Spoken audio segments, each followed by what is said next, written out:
Survival horror is a genre in gaming, where the goal is more often than not simply staying alive. A heavy emphasis is placed on atmosphere, keeping the player unaware of what to expect at every turn, as well as restricting the amount of necessary supplies such as ammunition or healing, making the player feel as if they're at the mercy of the world they're playing in.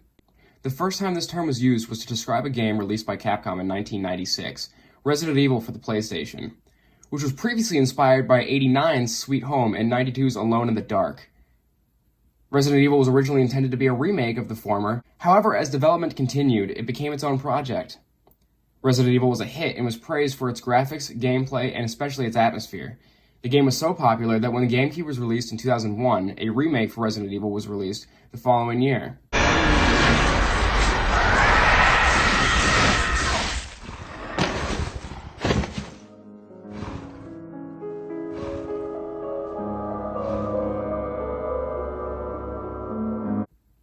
In many ways, this remake feels like the intended vision of that game, Capcom being able to properly execute it with the new technology available. Multiple sequels would arise since, and the series is still alive and well today, the most recent entry being released earlier last year, and another remake of a previous game currently in the works. To many, myself included, Resident Evil REmake is the perfect survival horror game, taking everything that the original did right and excellently expanded upon it, as well as adding plenty more so that the fans of the original wouldn't know what to expect in the slightest while playing. It still holds up today as an absolutely terrifying experience, and I just wanted to take some time to admire this game and everything that makes it so special, 20 years after its release. To avoid confusion, when I say Resident Evil, I'm referring to the remake from 2002, unless I explicitly say otherwise. Resident Evil follows Raccoon City's Special Tactics and Rescue Service, or STARS, Alpha Team, investigating not only a series of grisly murders in the Arklay Mountains outside of the city, but the disappearance of Bravo Team during their investigation. The crashed helicopter of the team is found deep within the forest. The body of the pilot is the only one found, clearly having been mauled to death by some kind of animal. It isn't long before things fall apart. A member of the team, Joseph Frost, is brutally attacked and eaten alive by what appear to be dogs. The team cannot do anything but run towards a distant mansion as they are chased by the monstrous hounds, being trapped inside upon reaching it safely. There are only 3 STARS members left now. Captain Wesker, Barry, and myself. We don't know where Chris is. Once inside, the survivors discover the horrifying truth as to what happened in the mountains while trying to find a way out. Before beginning the game, players get to make a decision. Who to play as? They either get to play as Chris Redfield or Jill Valentine. While the canon events of the game is a mixture of both characters' stories, I think Jill Valentine's playthrough is the way that the game should be played for new players, and her story is the way we're going to take a look at the game today. Not only does she appear on the cover of the game, but her constant interactions with her teammate Barry does not only a better job of developing the two characters, but also adds more to the story, whereas Chris's playthrough feels more like a new game plus, with less character interactions as Chris is mostly by himself throughout the entire game. Gameplay might be a little jarring to players unfamiliar with this style of game, having fixed camera angles and interesting tank controls, which are both designed to make you feel like you don't have proper control over the situation you're in. Now, I will agree that the tank controls can get annoying before getting properly used to them, but I do think that it makes the game more scary, as when you're thrown into a situation where you have to react fast, you can find yourself fumbling to trying to get out of there. The fixed camera angles mixed with the pre-rendered backgrounds result in incredibly creepy photorealistic areas of the game that are great at making you feel uneasy. The angles will always make you feel as if there's something hiding just off screen. Because of these pre-rendered backgrounds, it makes this game age incredibly well. This is where the sound design comes into play. Listening to their surroundings is something that players will find themselves doing to avoid a nasty encounter with an enemy. Knowing where an enemy is before going into an area can seriously help your situation. Even when there are no enemies around, the sound design does not quit, never failing to make you feel uncomfortable.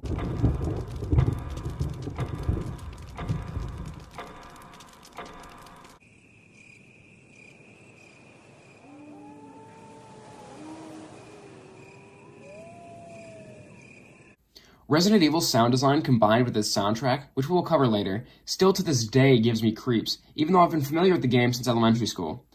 Loading screens are also cleverly hidden behind door animations, which does an amazing job at increasing the tension because you never know what you're going to find on the other side of the door as it slowly opens in front of you. In classic survival horror fashion, a heavy focus of gameplay is put on resource management. Jill has 8 storage spaces in her inventory, whereas Chris has 6. Unlike in newer games, you're unable to drop something from your inventory unless it's some kind of consumable such as a heal, which you could use in order to clear up space. This means players are going to have to plan out their routes while exploring, keeping in mind where storage boxes are located in case they need to clear up space. Storage boxes are universal. Every single storage box in this game is connected. So if you put one item in one and then go to another area and access that area's storage box, the item that you put in the other one will be in that one, if that makes sense. Progress is saved using ink ribbons at typewriters, which are limited but not notably uncommon, being located throughout the game. You can find typewriters in save rooms, which are a staple of the franchise by now, not only because of the eerie but comforting music, but because of the fact that they're some of the only areas in the game where you know for a fact you'll be safe, and you can relax for a moment before entering the horror once more. I've never had a problem managing my ink ribbons, however, something that I have had problems with is managing my ammunition. Regardless of enemy type, you will find yourself dumping ammunition into them, and more likely than not, it's better to just avoid them altogether. Something I've been guilty of more than once is getting greedy with how many zombies I've wanted to kill, only to discover later on that I didn't have enough ammo left to take on a boss, and I needed to use my knife to finish the job. As badass as that sounds, that's something I would not recommend you try to do. Jill starts out with her handgun, a knife, and a lockpick, which she can use to unlock certain doors throughout the mansion that Chris couldn't. Chris starts with just a knife, but he ends up finding a handgun basically in the beginning area of the game, so he practically starts with it, as well as a lighter. This is a massive drag because Jill can find the lighter pretty early on in the game anyways, and because Chris doesn't have a lockpick, he needs to find old keys around the map in order to unlock doors that Jill would have been able to go straight through. Maps can be found throughout the game, and they give you a better idea of the area that you're in, but they're not necessarily needed in order to progress, if that makes sense. Healing items can be found around the game as well, namely 3 different kinds of herbs. Before I explain how herbs work, I'll explain the health system in general. There are 4 tiers of health status in this game: green, fine; yellowish, caution; orange, caution; and red, danger. The difference between yellow and orange caution is big, and the more hurt you get, the more limited your movement gets, which means it will be easier for enemies to hurt you further. My piece of advice, don't get too comfortable being below yellow caution. There are 3 kinds of herbs in Resident Evil, and they can be combined together to make a more powerful heal. Green restores health, and combining 2 of them together results in a full heal. Red is a buff to green, but cannot be used by itself, and you can only use it combined with green to make a full heal. Which, the benefit to that means you don't have to use a second green in order to make a full heal. The last one is blue, and so when I find myself using the least. It heals poison, and it can be mixed with green in order to heal you and your poison status at the same time. There are also self-defense items. In Jill's case, they include daggers and batteries for her stun gun. Most enemies in the game are able to grab you, and when it comes to zombies, which is the most common of the monsters in the game, that's their only attack. When you're grabbed, as long as it's not from behind, you can use a self-defense item instead of taking a hit, which can be incredibly useful in a pinch. As much as I love Jill's stun gun, Chris gets flash grenades instead, which he stuffs into the mouths of his enemies, blowing their heads off in the process. This is the only self-defense item that can outright kill an enemy, but all are able to if said enemy is at low enough health. You spend the duration of the game exploring areas and solving puzzles in order to get key items, usually literal keys, to progress. You have to familiarize yourself with your surroundings. I would recommend memorizing the layout of the mansion as you spend the most amount of time in it, and you'll easily get lost unless you take mental notes. This mansion is gigantic. We could easily get lost. Let's start from the first floor. It's good to stock up on any and all ammo you come across. As I've previously said, there's a lot of enemies in this game, and it's up to you to decide which ones are worth taking out. Now, I'm not particularly sure who composed the music for this game. I found some conflicting things on the internet. However, I have to say that this is some of the best music that I've ever heard in a video game. Not necessarily for what it is, but the effect that it has on the player and the atmosphere. First off, the save room music, a track called Safe Haven, made a huge impression on me ever since I was young and played this game for the first time.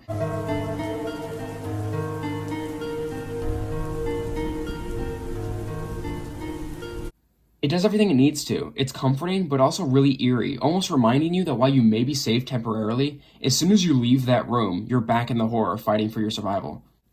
Each specific area in the game has its own kind of vibe to it with the music, and rather than trying to describe to you what it's like, I'd rather you just listen. Right now, I'm going to play you the music that sounds when you're in the main hall of the mansion. Next is a track from the residence, which is a separate area from the mansion.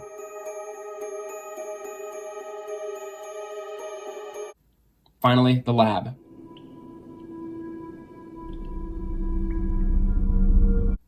As you can see, the music changes to fit the vibe of the area you're in, and it works wonders. I think I've spent enough time talking about general information about the game, and I want to go deeper. Now we're going to be looking at individual sections of the game, starting with the initial exploration of the mansion. After we arrive, we immediately investigate a gunshot fired in the other room. This is when we come across our first zombie.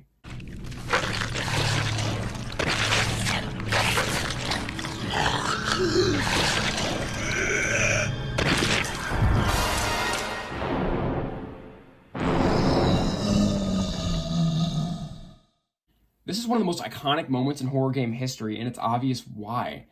I don't want to consistently mention the differences between both versions of this game, but just look how different this scene looked just 6 years prior. It's incredible. You do some exploring after splitting up with Barry, and this first puzzle is one of the ones that takes the longest for new players to figure out. There's a golden arrow that you come across, and the arrowhead can be removed after you examine the arrow. That said arrowhead can be put in an indentation out in the cemetery in order to open up a dark tomb. This area used to scare me so bad, it's not hard to understand why. This area is very important because not only do you get the first mansion key down here, the sword key, you also find out the main goal of the mansion segment. Best understood when reading the Book of Curses.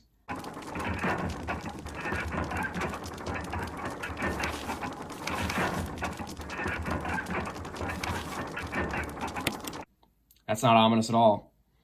Basically, your job for the first quarter of the game is trying to gather the 4 death masks and put them into place down here. Upon doing that, a metal coffin full of blood hanging above you will drop, and the area boss will be released. The Spencer Mansion has got to be one of my favorite areas of any game I've ever played. It's so incredibly creepy with all the gothic architecture and overall rundown aesthetic, as if nothing alive had been there for years. It's also so expansive, and like I mentioned earlier, it's not hard to get lost if you're unfamiliar with the layout. Here in this first portion of the game, you learn about the 3 main types of enemies: zombies, Cerberus or zombie dogs, as well as a third kind. You see, there's another issue with killing zombies, even when you've made peace with using the ammo to do so. You have to destroy the bodies of the zombies you kill, either by landing a lucky headshot or using oil found around the mansion to burn the downed zombies. If you do not do so, they will eventually rise once more, stronger, faster, and angrier. Crimson Heads are absolutely terrifying, and I try to avoid creating them at all costs. So if you watch my run of the game that I uploaded, you'll notice that I could count on one hand how many zombies I killed. They run just as fast as you do, and unlike their normal counterparts, they don't rely on grab moves. They can swipe at you with their claws and deal devastating damage without slowing down nearly as much. Despite this, they're kind of a glass cannon and can be taken down relatively easily using the right equipment. During your initial stay in the mansion, you collect 3 of the 4 mansion keys and fight 2 bosses. Before encountering the first boss, you meet with another one of your teammates, Richard, whose life you must save in order to get help during this boss fight. The boss is a giant mutated snake known as Yawn, who is technically optional because all you're really in that room for is the death mask. You can leave without defeating the snake. If you do see the battle through, though, for at least a period of time, Richard will sacrifice his life for you and you'll get his assault shotgun in the process. There are no extra rewards for defeating Yawn. I say defeating because unlike every other boss in this game besides one, you fight Yawn more than once. This fight is especially stressful because it's the first time that you experience the poison effect, that is, if you're bitten during the fight. This is redundant early in the game because you haven't gotten the chance to find any blue herbs, so you must heal yourself with serum found in the drug room. Oh, am I poisoned? As you explore the mansion, you'll find notes that add to the story and allow you to at least partially piece together what happened here. The most important of which, I'll say, is the horrifying story of the Keeper's Diary.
This combined with the amount of zombies and corpses you find littering the place makes you wonder what the hell happened here.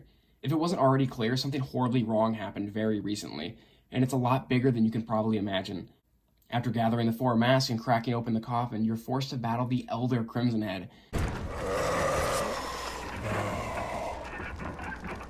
A fairly easy fight if you're packing the proper weaponry. Upon victory, you'll get the stone and metal object, which you'll use to progress in the next area. Leaving the mansion for the first time, I'll have to say it's one of the most unnerving parts of this entire game.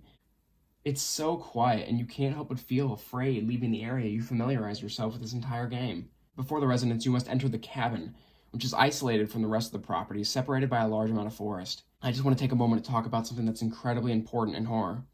Suspense and subtlety. When they're put together, they work wonders. Let me explain. This entire game is masterful at creating an atmosphere that makes you feel uncomfortable at best, and at worst, downright terrified. I don't think anything is done better in this game than the buildup of Lisa Trevor, a new character added in the remake that was not included in the original. While exploring the main hall of the mansion, you may have noticed this large gate that you cannot pass through. However, when you try,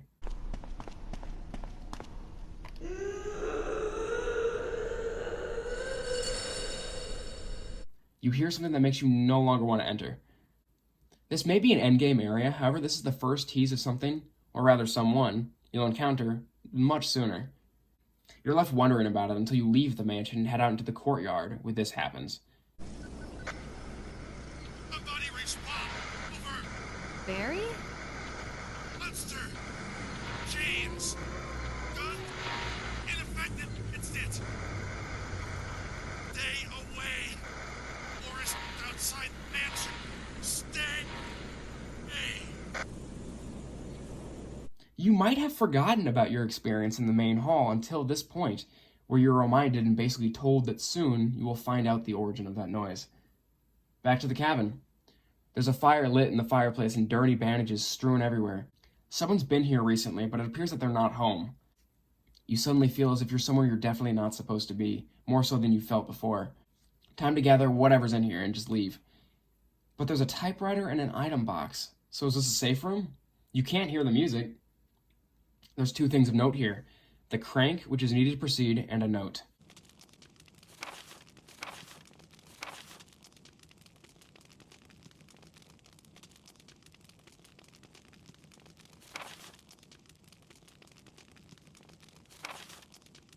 It's time to leave.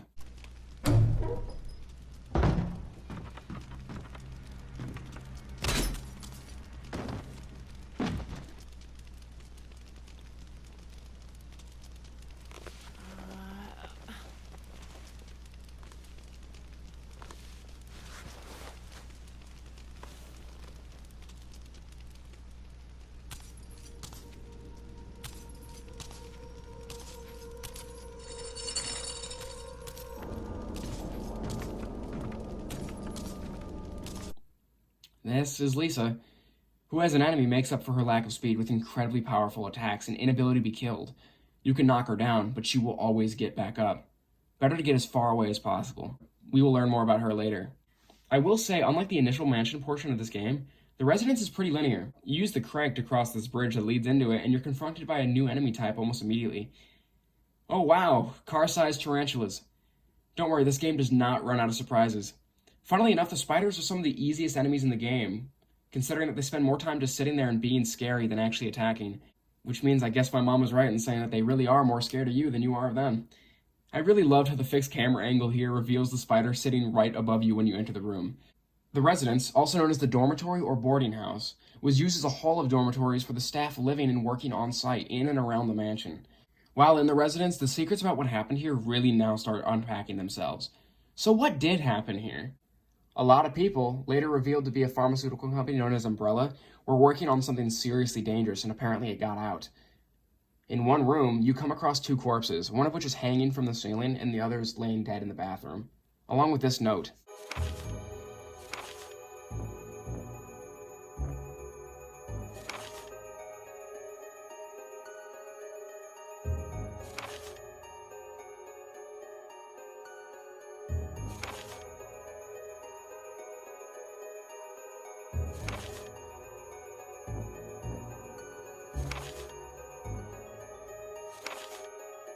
Both of these bodies reanimate, giving you a good scare if you don't expect it. You also come across Barry for the first time here, and he's seeming a little off. Jill. Barry, I heard someone talking. Oh, you heard. I think age is starting to take its toll. Talking to myself is becoming a bad habit. Talking to yourself? You all right? What's gotten into you? I'm getting you worried, aren't I? But don't, I'm alright. I guess this creepy mansion has gotten to my nerves. Anyway, I think I'll go outside, get some fresh air for a change. Don't worry, I'm just going to get some fresh air. If I'm lucky, I'll get to waste some monsters along the way. Depending on your actions here, you could potentially see him again. However, on my run, this was the only time. As you progress, you find yourself climbing underground into some strange-looking industrial area, polar opposite from every other area we've been in so far. This is the Aqua Ring.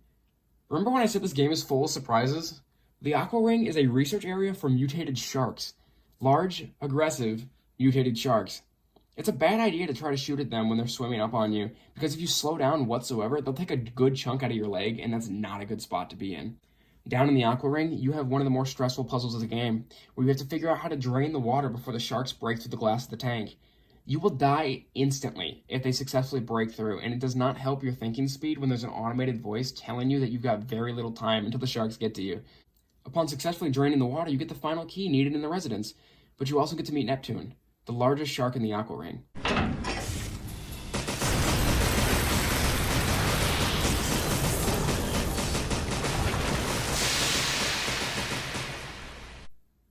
Fried fish. Now's the time to come back up and explore the rest of the residence. Now you're met with a decision because you're about to fight the boss of the area. Plant 42 is a massive mutated plant that you can either use chemicals on to attack the roots of in order to weaken it, or just attack it head on with brute force. Usually I choose the latter, because I feel like using V-Jolt is just a waste of time, but that's really just me. It's not a terribly difficult fight if you do decide to go in guns blazing, as the plant is stationary and just swings at you with its tentacles and spits acid at you. It's a really gnarly design, and the way it opens up to reveal the nasty bulb inside is great. After this fight, you get the last key for the mansion, and get to meet with Captain Wesker, who you hadn't seen since the game's intro. And you also notice something wrong with Barry. Did you notice? Barry, he sounded a little flaky. Now that you mention it, yeah. I'll keep a close eye. Maybe it's quite natural under these circumstances. It's not really our standard operation. Things are getting interesting, and it's time to head back to the mansion in order to finish what you started. Things are different now, however, and the tides are about to change.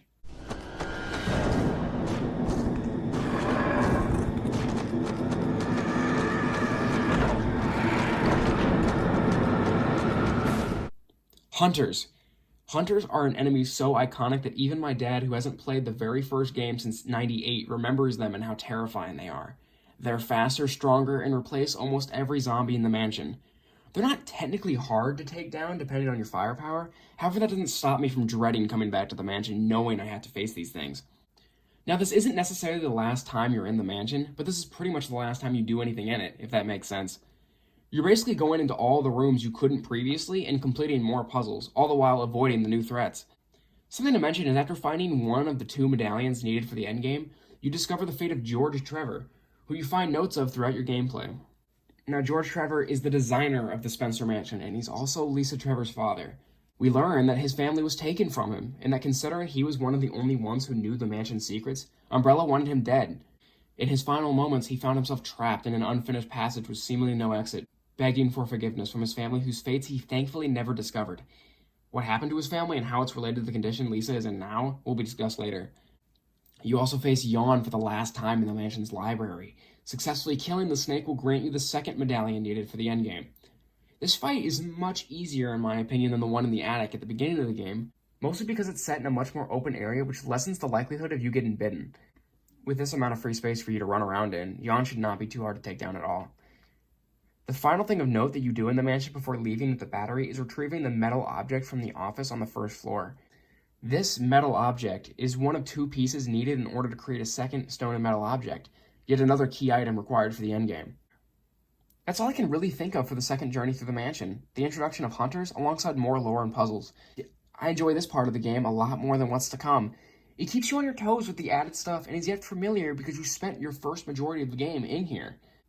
It's a nice mix, and I have to reiterate how impactful the entrance of the hunters is, because when you're coming back to the mansion, you have a false sense of security that is shattered when these things come shrieking in. God, I hate them jumping like that. That is so scary. After fiddling with the artificial waterfall in between the residence and the mansion, avoiding packs of Cerberus along the way, you find yourself wandering the caves beneath the mansion. This is personally my least favorite part of the game, which I don't necessarily mean I don't like it, because I love everything about this game. But in my opinion, it's the most, boring. It's hard to describe about it, but I don't like. But I feel like there's not much to look at. It's all just really wet rock. Down here, you meet another member of STARS. However, he doesn't live for much longer after you meet him. The stars are finished. Someone is a traitor. Umbrella set us up.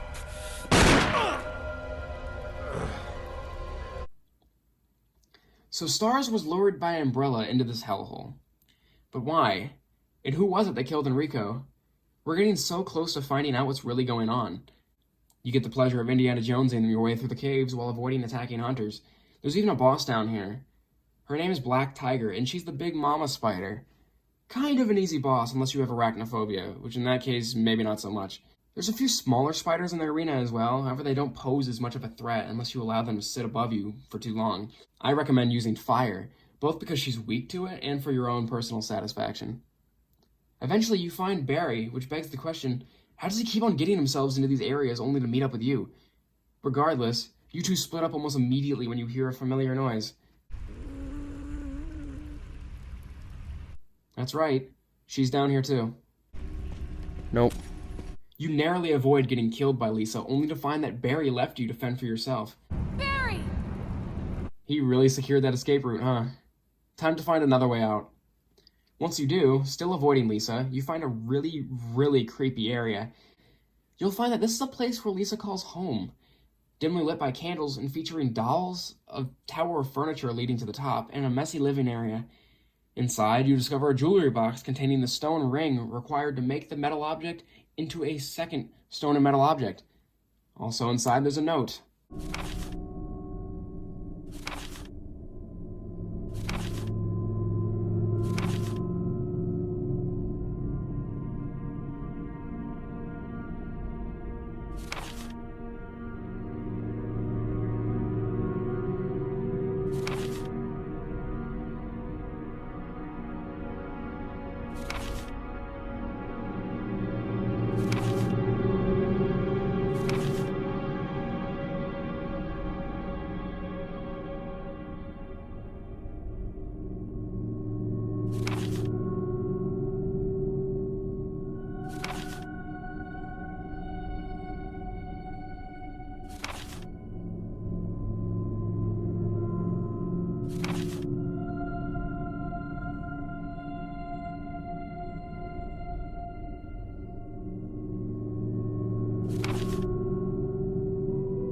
So George Trevor designed the mansion, unknowingly giving Umbrella researchers a cover to hide the horrific experiments that involved creating everything we've encountered so far and then some. George had it easy starving to death in a hole somewhere compared to the fate his wife and daughter endured when Umbrella began experimenting on them as well. We don't quite know Jessica's perspective yet, however we've heard enough of Lisa's heartbreaking story to know that she's not just some monster. She was once a young and innocent girl. However, because she was unlucky enough for her body to not reject the virus like her mother's did, she's been living in and around the mansion for around 31 years, her condition only worsening as time went on. We can tell she's still kind of human in our encounters with her. However, clearly her experiences have twisted her mind beyond any kind of repair. That little girl is still somewhere in there, but she's almost completely obscured by monstrous animal instinct and aggression. We haven't seen the last of her yet either.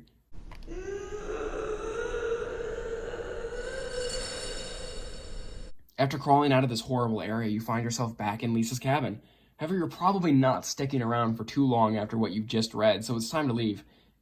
Now that we have 2 stone and metal objects, we can finally get through that gate that's locked in the main hall of the mansion. The entire game has been building up to this moment, and this area never fails to give me the creeps. It's so quiet and gross down here, but a string of weak light bulbs and lit candles are almost beckoning you to come down further into the unknown.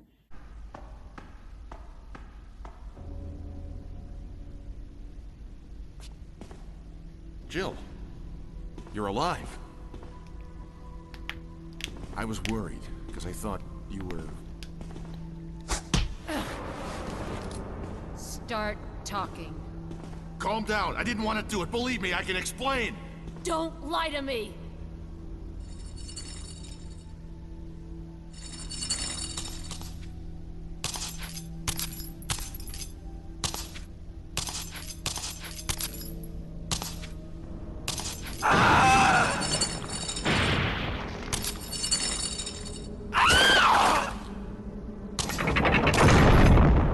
No time to talk. Jill, hand me my gun! Every single time that you've met with Barry after the initial split up, something has been off, and it seems to only have gotten worse the more you saw him, up until he left you alone in the caves. Barry, didn't you say you were going back to the dining room to find other clues? I'm glad and all, but why are you here? I just had something I wanted to check. Anyway, we should get back to searching for Wesker and Chris. Talking to yourself? You all right? What's gotten into you? I'm getting you worried, aren't I? But don't, I'm alright. I guess this creepy mansion has gotten to my nerves. Anyway, I think I'll go outside, get some fresh air for a change. Barry! Why did he pull his gun on you? What did he mean by he didn't want to do it? There's not much time to make a decision because Lisa is also here and she appears to be very upset. However, this is a big decision to make. Can Barry be trusted? This is obviously a more thought-provoking question than for first-time players, because they don't know what lies ahead. If you refuse to trust Barry, he will be unable to defend himself against Lisa, and that will be the end of it. If you do trust him and give him one last chance, he'll defend you against Lisa, and together, both of you will defeat her. I'll save the explanation for what's going on with Barry until the lab section of the video, because I want to talk about Lisa more.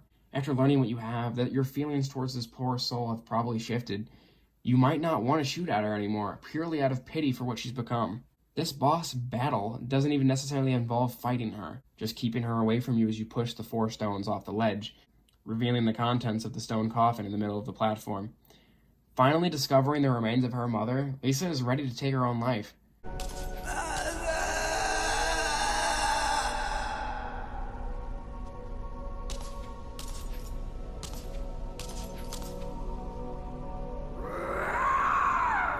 You can only really hope that after all of that, she was able to find peace at the bottom.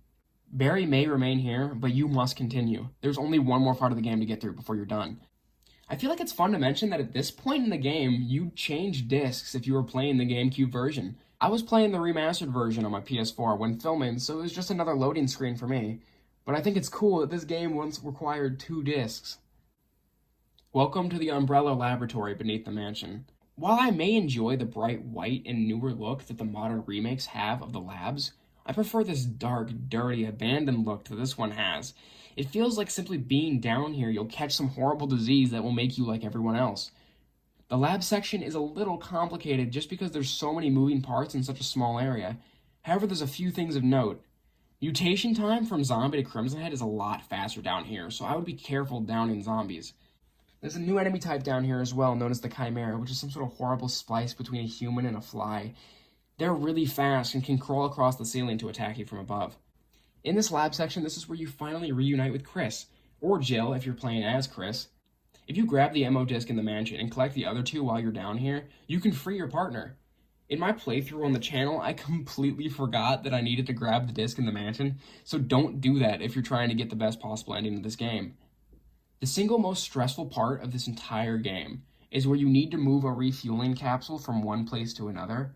However, when the capsule is full, running, shooting, or any other jarring movement can result in an explosion that instantly kills you. It's a good idea to make a clear path for yourself when traveling with this actual bomb, because even getting hit slightly can result in it going boom. This is where the Chimeras are especially dangerous. When you're able to restore power to the place and collect all ammo discs, it's time to enter the main lab.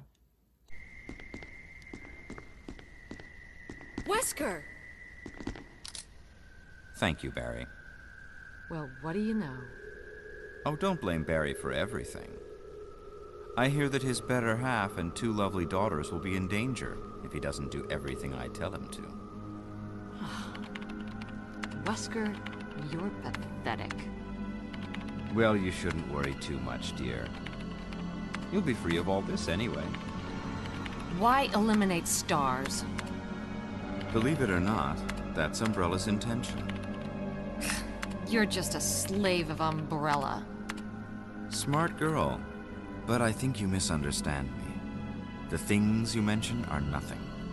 I'll burn all of them along with this entire laboratory. Barry, go up on the ground and wait there. Barry. You gotta love Barry. He must really be afraid of Umbrella. You and Umbrella took his family. You bastard. Oh! Umbrella?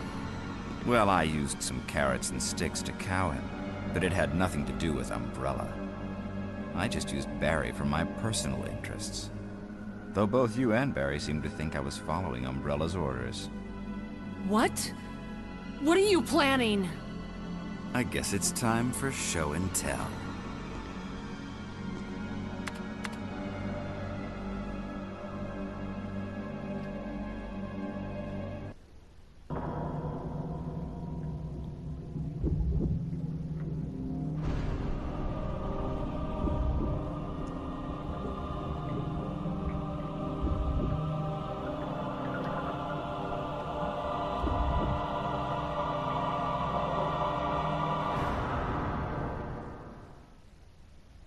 It's magnificent.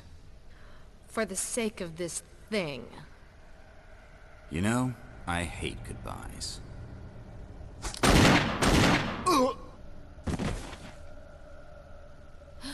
Barry! Forgive me. No, you're not to blame. It's Umbrella and Wesker. Even if it meant my family, I couldn't bear turning my back on my friends again. Shit!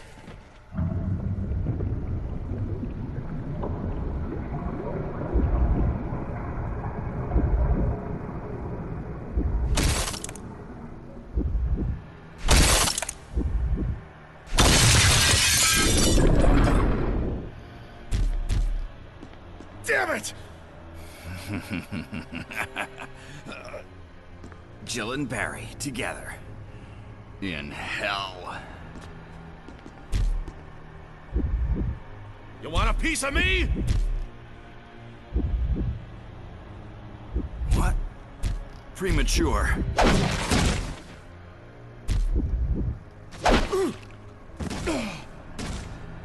No, Barry! You viral cultured freak! The Tyrant is literally one of the coolest looking horror monsters I've ever seen in a video game, and I think that might just me being biased, but this design made a huge impression on me when I was little.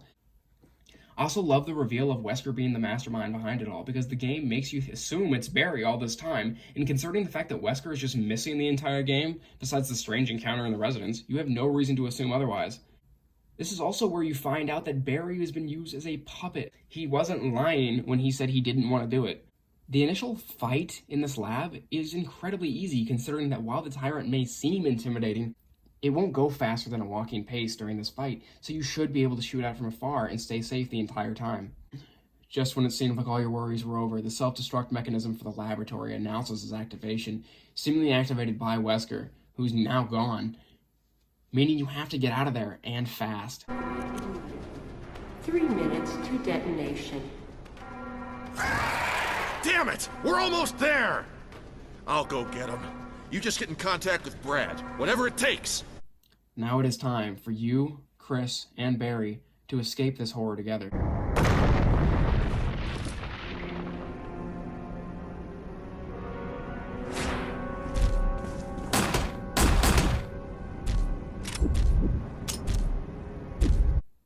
Of course it isn't dead. Time to take it down for good. I actually really like this fight a lot, and because the Tyrant can not only chase after you at full speed and swipe you doing devastating damage, he can also pick you up and charging up an instant kill attack that would be most undesirable. Just when it appears all is lost, Brad, the helicopter pilot who left you in the beginning and who you've been trying to contact this entire game, drops a rocket launcher for you to finish the job. And that's exactly what you do. Jill, use it! Kill it, whatever it is! Oh, God. Please. I beg you. Oh, shit. No. Barry, get him off of me, please.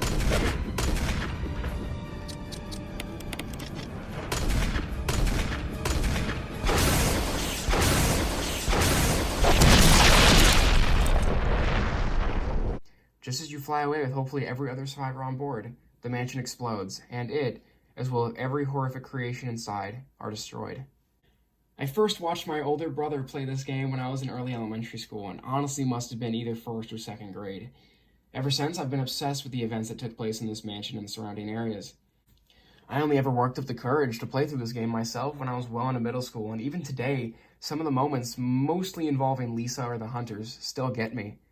Jill Valentine has to be one of my favorite gaming protagonists of all time, and basically living through everything that happens alongside her in this game made an incredible impact on me, and is probably one of the biggest reasons that I'm so interested in horror to this day. Like I mentioned at the beginning of this video, I'm not necessarily the biggest fan of Resident Evil as a series. It's more or less just the first 3 games, with a few exceptions, but above all else, this Resident Evil remake is the perfect survival horror game.